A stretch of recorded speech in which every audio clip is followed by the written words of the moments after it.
अस्सलाम वालेकुम वरहमतुल्लाहि वबरकातुहू औज़ु बिल्लाहि मिनश शैतानिर रजीम बिस्मिल्लाहिर रहमानिर रहीम శాపగ్రస్తుడైన సైతాన్ బారి నుంచి సృష్టికర్త అయిన అల్లాహ్ యొక్క రక్షణని అల్లాహ్ యొక్క సాయాన్ని రక్షణ వేడుకుంటూ ఉన్నాను ఆమీన్. అల్లాహ్ ప్రవక్త ముహమ్మద్ సల్లల్లాహు అలైహి వసల్లం గారి పైన శాంతి సౌఖ్యాలు కురిపించండి వల్ల ఆమీన్. ఇప్పుడు నేను ఒక హదీస్ చెప్పబోతున్నాను. ఆ హదీస్ ఏమిటి అంటే, భార్య భర్తకు సదకా, ఖైరాత్, దాన ధర్మాలు, సహాయ సహకారాలు చేయవచ్చా? భార్య భర్తకు చేయవచ్చా? ఇవి సదకా, ఖైరాతులు లేదా దాన ధర్మాలు భర్తకి భార్య చేయవచ్చా? అలా చేస్తే వారికి మరి పుణ్యం లభిస్తుందా లేదా? దీని గురించి కొంతమంది స్త్రీలు ప్రవక్త ముహమ్మద్ సల్లల్లాహు అలైహి వసల్లం గారిని అడిగి తెలుసుకున్నారు.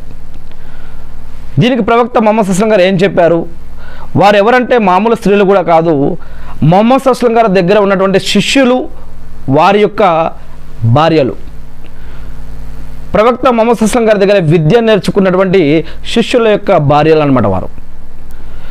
మరి అప్పుడు ప్రవక్త ముహమ్మద్ సల్లల్లాహు అలైహి వసల్లం గారు ఏం చెప్పారు? ఈ యొక్క విషయం తెలుసుకునే ముందుగా ఒక విషయం గమనించాలి. దీంట్లో ఎన్నో ప్రశ్నలు మరియు సమాధానాలు కూడా దాగి ఉన్నాయి. నేను దీన్ని ఉన్నది ఉన్నట్లుగా చదివి వినిపించడం కోసం ప్రయత్నిస్తాను. అబ్దుల్లా బిన్ మసూద్ రజల్లాహు గారు వారి యొక్క భార్య హజరత్ జైనబ్ సకఫియా రజల్లాహు అన్హా గారి కథనం ప్రకారం దైవప్రవక్త ముహమ్మద్ సల్లల్లాహు అలైహి వసల్లం గారు స్త్రీలకు ఒక ఉపదేశం ఇచ్చారు, ఒక బయాన్ చేశారు, ప్రసంగం ఇచ్చారు, లేదా ఒక మాట చెప్పారు. ఏంటది? ఓ మహిళలారా, దాన ధర్మాలు ఎక్కువగా చేయండి. మరియు ఈ యొక్క దాన ధర్మాల గురించి అనేక విషయం మనకి ఈద్గాలో, రంజాన్లో లేదా బక్రీద్లో ఈద్గాలో స్త్రీలకి కూడా ప్రసంగం ఇస్తూ ప్రత్యేకంగా మీ స్త్రీలు ఎక్కువగా దాన ధర్మాలు చేయండి మరియు నరకాగ్ని నుంచి మిమ్మల్ని మీరు కాపాడుకోండి. నరకంలో అడుగు భాగంలో ఎక్కువగా ఎవరుంటారని కూడా ప్రవక్త ముహమ్మద్ సల్లల్లాహు అలైహి వసల్లం గారు చెప్పారు. మరి మిమ్మల్ని మీరు కాపాడుకోండి. మీరు ఈ జీవితంలో మానవుడిగా జీవించి ఉన్నప్పుడే, బ్రతికి ఉన్నప్పుడే మీరు మీ యొక్క సంపదలో నుంచి ఖర్చు పెట్టండి అని కూడా చెప్పడం జరిగింది. ముఖ్యంగా స్త్రీలకు కనీసం మీ యొక్క నగలు ఏవైతే ఉంటాయో ఈ యొక్క నగలలో నుంచి అయినా సరే మీరు ఖర్చు పెట్టండి, దాన ధర్మాలు చేయండి, సదకా ఖైరాతులు చేయండి అని చెప్పడం జరిగింది. అప్పుడు ఒక సహాబా గారి యొక్క భార్యకి మరి దీని గురించి చాలా ఆలోచన వచ్చింది. జైనబ్ రజల్లాహు అన్హా గారు ఇలా తెలియజేశారు. ఏమని? దైవ ప్రవక్త ముహమ్మద్ సల్లల్లాహు అలైహి వసల్లం గారి యొక్క ఉపదేశం, ప్రసంగం విన్న తర్వాత నేను నా భర్త అబ్దుల్లా బిన్ మసూద్ రజల్లాహు గారి దగ్గరికి వెళ్ళి తర్వాత ఆయనతో మాట్లాడుతూ నేను ఏమన్నానంటే, మీ ఆదాయం అంటే భర్త యొక్క ఆదాయం చాలా తక్కువ, పేదవారు వాళ్ళు, మీ ఆదాయం చాలా తక్కువ కదండి. మరి దైవ ప్రవక్త ముహమ్మద్ సల్లల్లాహు అలైహి వసల్లం గారు బోధించిన ప్రకారం మరి నేను మీకు సదకా ఖైరాతులు ఇవ్వవచ్చా? నా యొక్క సదకా మీకు ఇస్తే గనక అది అల్లాహ్ వద్ద స్వీకరించబడుతుందా? నేను మీకు దానం చేస్తే అది అల్లాహ్ వద్ద స్వీకరించబడుతుందా? నేను మీకు దానం చేయవచ్చా అని, మరి అది అల్లాహ్ దగ్గర అది ఆమోదించబడుతుందా లేదా అని కాస్త మీరు ఈ యొక్క విషయాన్ని ప్రవక్త ముహమ్మద్ సల్లల్లాహు అలైహి వసల్లం గారి దగ్గరికి వెళ్ళి అడిగి చెప్తారా అని చెప్పి మరి ఈ యొక్క సహాబా గారి భార్య ఆయన్ని అడుగుతుంది. అడిగితే అప్పుడు సహాబా గారు ఈ యొక్క విషయాన్ని ఆయన వెళ్ళి అడగలేడు. ఎందుకంటే నా యొక్క భార్య యొక్క ఆమె యొక్క సొమ్ముని నేను దానంగా తీసుకుంటా, నేను వాడుకుంటా అనే విషయం ఆయనగా వెళ్ళి మరి ప్రవక్త ముహమ్మద్ సల్లల్లాహు అలైహి వసల్లం గారిని అడగలేరు కదా. అప్పుడు ఈ యొక్క సహాబా గారు ఏమన్నారంటే, నీవే వెళ్ళు, పరదా పద్ధతిలో నీవు వెళ్ళి నీకున్న ప్రశ్న ఏంటో అది ప్రవక్త ముహమ్మద్ సల్లల్లాహు అలైహి వసల్లం గారిని అడిగి నీవే తెలుసుకొని ఆమెకి చెప్పడం జరిగింది. అప్పుడు ఈ యొక్క సహాబా గారి యొక్క భార్య స్వయంగా ఆమె అక్కడికి వెళ్ళి ఆమె అడుగుదామనుకునే లోపే ఇంతలోకి ఒక అన్సారీ స్త్రీ అక్కడ నిలబడి ఉంది. ఈమె ఏదైతే అడగాలనుకుందో ఆమె కూడా అదే ప్రశ్న అడగాలని అక్కడ నిలబడింది. వారిద్దరికీ ప్రవక్త ముహమ్మద్ సల్లల్లాహు అలైహి వసల్లం గారిని చూసి మరి ఆయన యొక్క కంఠస్వరం విని ఉన్నారు ఇంతకుముందే. అందుకే వారు కొంచెం ఇంటి లోపలికి వెళ్ళలేక బయటే ఆగిపోయి గుమ్మం దగ్గర ఎలా వెళ్ళాలి, ఎలా పిలవాలి, ఎలా మాట్లాడాలని ఇలా టెన్షన్ పడుతూ ఆలోచిస్తూ ఉన్నారు. ఇంతలోకి బిలాల్ రజల్లాహు గారు లోపల నుంచి ప్రవక్త ముహమ్మద్ సల్లల్లాహు అలైహి వసల్లం గారి ఇంటి లోపల నుంచి బయటకు వచ్చారు.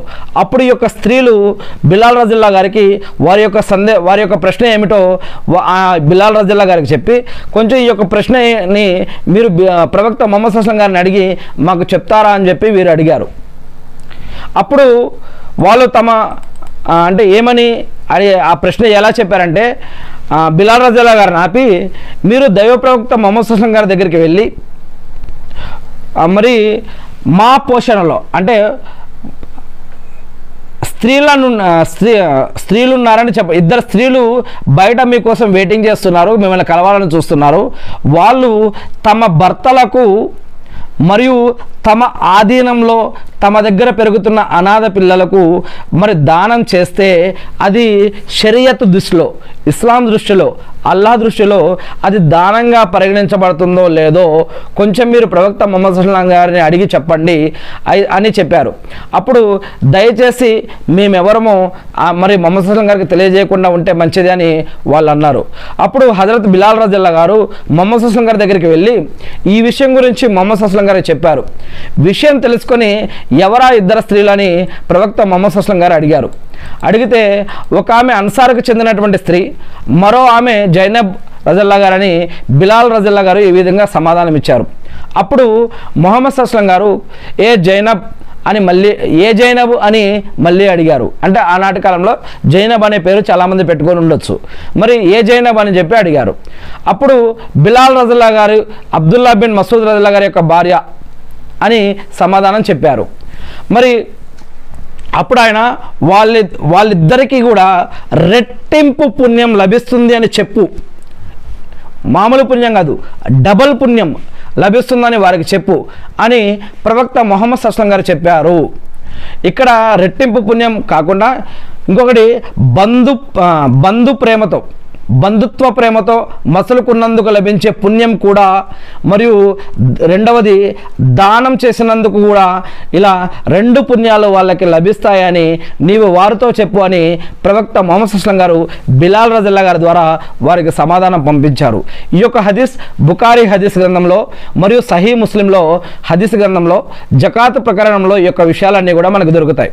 ఇక్కడ ఈ యొక్క హదీస్లో మనకి కొన్ని విషయాలు చూడొచ్చు. గమనిస్తే కనుక దీని ప్రకారం ఒక స్త్రీ నిరుపేద అయిన తన భర్తకు సదకా, ఖైరాత్, దాన ధర్మాలు ఇవ్వగలగదు.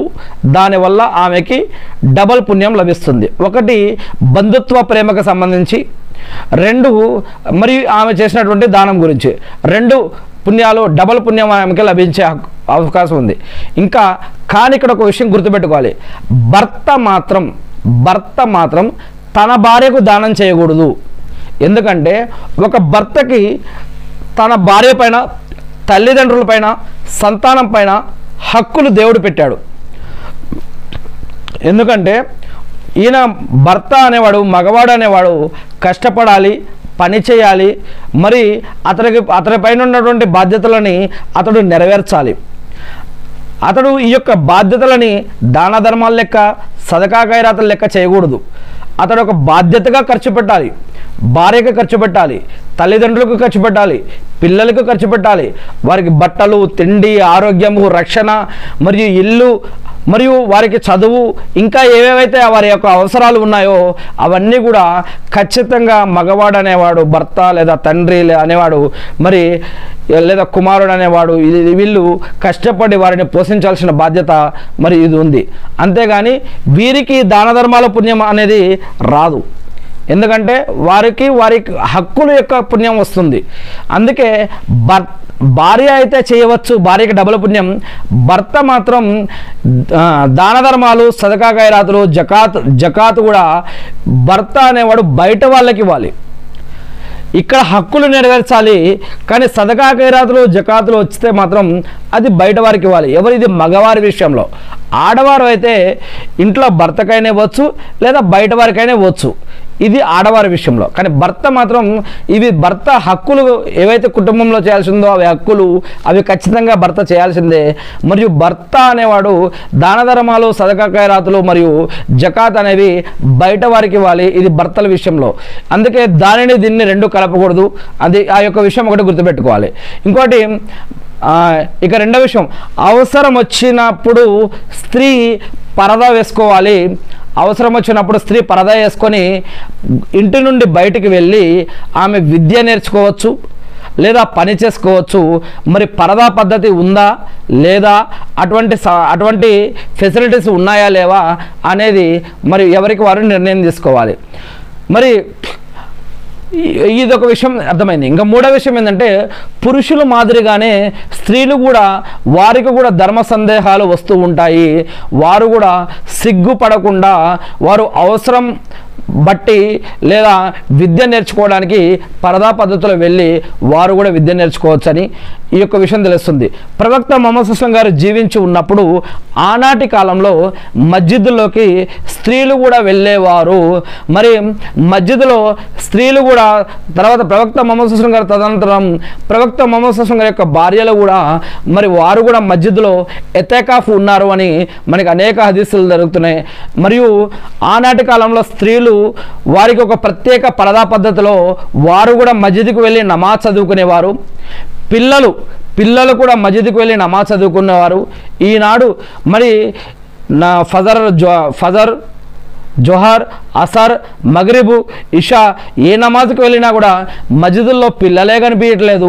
ఒకవేళ పిల్లలు కనిపిస్తే కనుక వారిని సపరేట్గా లాగి వెనకకి నిలబెట్టడమో, లేకపోతే ఇంకేదో వేరే సెక్షన్లో నిలబెట్టడమో, లేకపోతే ఇంకేదో చేస్తున్నారు, లేదా వారిని మీరు అల్లరి చేస్తున్నారని రావద్దని చెప్పడమో ఏదో ఒకటి చేస్తూ ఉన్నారు. పిల్లలు ఈ టైంలో నమాజ్కి రాకుంటే కనుక పెద్ద అయినాక బలవంతంగా లాక్కొస్తే వారు మస్జిద్కి వస్తారా? అందుకే కొంచెం మనం సబర్ చేయాలి, ఓపిక పట్టాలి, వారికి క్రమశిక్షణ నేర్పాలి, పద్ధతులను నేర్పాలి, అల్లా పట్ల భయం, భక్తి, గౌరవం, మర్యాద వారికి తెలియచేయాలి. మరియు ఆధ్యాత్మికంగాను ఆరోగ్యపరంగాను మంచిగా సమాజంలో అందరినీ కలుపుకుంటూ ముందుకు వెళ్ళాలి. మరి ఇలాంటి ప్రవక్త ముహమ్మద్ సల్లల్లాహు అలైహి గారి యొక్క హదీసులు అల్లా తెలిపినటువంటి, అల్లా చూపించినటువంటి ప్రవక్త ద్వారాను ఖురాన్ ద్వారాను తెలియజేసినటువంటి అనేక అఖలాఖకు సంబంధించిన అనేక విషయాలు ఉన్నాయి. ఏదేమైతేనేమి స్త్రీలు కూడా విద్య నేర్చుకోవడానికి, అది ప్రాపంచిక విద్య మరియు పరలోక విద్య, ఆధ్యాత్మిక విద్య రెండు కూడా పిల్లలు మరియు స్త్రీలు కూడా, మగవారితో పాటు పిల్లలు మరియు స్త్రీలు కూడా ఈ విద్య కూడా నేర్చుకోవాల్సిన అవసరం ఉంది. వారికి కూడా హక్కులు ఉన్నాయి. వారు కూడా మరి ఈ విధంగా దాన ధర్మాలు చేయాల్సిన బాధ్యత, హక్కు వారిపైన కూడా ఉంది అని, దాన ధర్మాలు వారు కూడా చెయ్యాలి అని ప్రవక్త ముహమ్మద్ సల్లల్లాహు గారు చెప్పారు అని, మరి వారికి మనం ఎలాగైతే నమాజులు, ఉపవాసాలు, సదకా ఖైరాతులు, జకాతులు, హజ్ ఉమ్రాలు చేస్తూ ఉన్నామో, స్త్రీ కూడా తన యొక్క ఇంటి పని కూడా ఆమెకి ఇబాదత్తో సంబంధం, ఇబాదత్ తోటి మరి ఆమె ఇంట్లో పని చేసినా కూడా అది కూడా ఇబాదతులో భాగమే. మరి ఆమె ఇంట్లో కూడా నమాజ్ చదువుకోవచ్చు, మస్జిద్కి వెళ్ళి కూడా నమాజ్ చదువుకోవచ్చు. ఆమెకి అలాంటి అవకాశాలు ఇవ్వబడ్డాయి స్త్రీకి మాత్రం. అల్హమ్దులిల్లా స్త్రీ ఇంట్లో కూడా నమాజ్ చదువుకోవచ్చు, మస్జిద్కి వెళ్ళి కూడా నమాజ్ చదువుకోవచ్చు. మరియు మస్జిద్కి వచ్చి ప్రసంగాలు వినటం, మస్జిద్లో జమాత్ తోటి స్త్రీలు సపరేట్గా జమాత్ తోటి నమాజ్ చదవటం, ఇటువంటివి ప్రవక్త ముహమ్మద్ సల్లల్లాహు అలైహి వసల్లం సమయంలో కూడా ఉండేవి. మరి ఏది ఏమైతేనేమి వారు కూడా ఇటువంటి మసాయిలా ఏదైతే ధార్మిక జ్ఞానం ఉందో వారు కూడా తెలుసుకొని ఈ విధంగా వారు కూడా దాన ధర్మాలు చేయటంలో, ఎక్కువ ఆరాధన చేయటంలో, పాప క్షమాపణ పొంది వారు కూడా అత్యుత్తమ పుణ్యాలు సంపాదించి స్వర్గంలో అత్యుత్తమ స్థానాలు పొందే అవకాశం కోసం వారు కూడా ప్రయత్నించాలి అని, మరి మనందరికీ కూడా అల్లాహ్ సుబ్హానహు వ తఆలా నరకం నుంచి రక్షించే స్వర్గ భాగ్యాన్ని మనందరికీ ప్రసాదించమని నేను మనందరి తరపున కూడా ప్రార్థిస్తూ ఉన్నాను. అల్లాహ్ని ఆమీన్. అల్లా ప్రవక్త ముహమ్మద్ సల్లల్లాహు అలైహి వసల్లం గారిని, అల్లా ముహమ్మద్ సల్లల్లాహు అలైహి వసల్లం గారి పైన శాంతి సేవకాలు కురిపించండి వల్ల ఆమీన్. అల్లా ఖురాన్ మరియు హదీసులు ఏదైతే ప్రవక్త ద్వారా మాకు ఇచ్చి ఉన్నారో వాటిని మేము తెలుసుకొని, నేర్చుకుని, అర్థం చేసుకొని, గుర్తుపెట్టుకొని వాటి ప్రకారం మేము జీవిస్తూ మిమ్మల్ని ఆరాధిస్తూ తెలియని ఇతర మా సోదరులు తెలిపే భాగ్యాన్ని మాకు ప్రసాదించండి వల్ల ఆమీన్. అల్లా మీరు ఏదైతే హక్కులు మా పైన పెట్టారో అల్లా ఈ యొక్క నమాజులు ప్రతిరోజు 5 నమాజులు జమాత్ తోటి, మరియు ఉపవాసాలు, సదకా ఖైరాతులు, జకాతులు, హజ్ ఉమ్రాలు ఎవరైతే చేశారో, చేస్తున్నారో, చేయబోతున్నారో వాటన్నిటిని మీరు స్వీకరించండి వల్ల, మేము కూడా అవన్నీ చేసే భాగ్యాన్ని మాకు ప్రసాదించండి వల్ల, మా అందరి యొక్క పాపాలను క్షమించండి వల్ల, సైతానుల నుంచి, జిన్నాతుల నుంచి, దిష్టి నుంచి, నజర్ నుంచి వల్ల, మరియు చెడుల నుంచి, పాపాల నుంచి, వడ్డీ నుంచి, షిరుకు నుంచి, బిదాత్ నుంచి, ప్రాణం పోయేటప్పుడు బాధ నుంచి, సమాధి శిక్ష నుంచి, దజ్జాల్ ఉపద్రవం నుంచి, యాజూజ్ మాజూజుల నుంచి వల్ల అల్లా మమ్మల్ని, మా కుటుంబ సభ్యులని, మీ యొక్క దాసులందరినీ కూడా రక్షించండి వల్ల ఆమీన్. మా యొక్క ఆరాధనలు స్వీకరించండి వల్ల, మా పాపాలను క్షమించండి వల్ల అల్లా మీ ప్రవక్తలు మరియు ప్రవక్తల యొక్క సహబాలు మరియు మీ యొక్క దైవదూతలు వీరందరూ చేసిన దువాలను ఆరాధనలను స్వీకరించండి వల్ల మా అందరి పాపాలను కూడా క్షమించండి వల్ల మా అందరికీ స్వర్గ భాగ్యాన్ని ప్రసాదించండి వల్ల ఆమీన్. అల్లాహు అక్బర్, అల్హమ్దులిల్లాహ్, సుబ్హానల్లాహ్, అల్లాహు అక్బర్, అష్హదు అన్ లా ఇలాహా ఇల్లల్లాహు వ అష్హదు అన్న ముహమ్మదన్ అబ్దుహు వ రసూలుహు. అల్లాహు అక్బర్.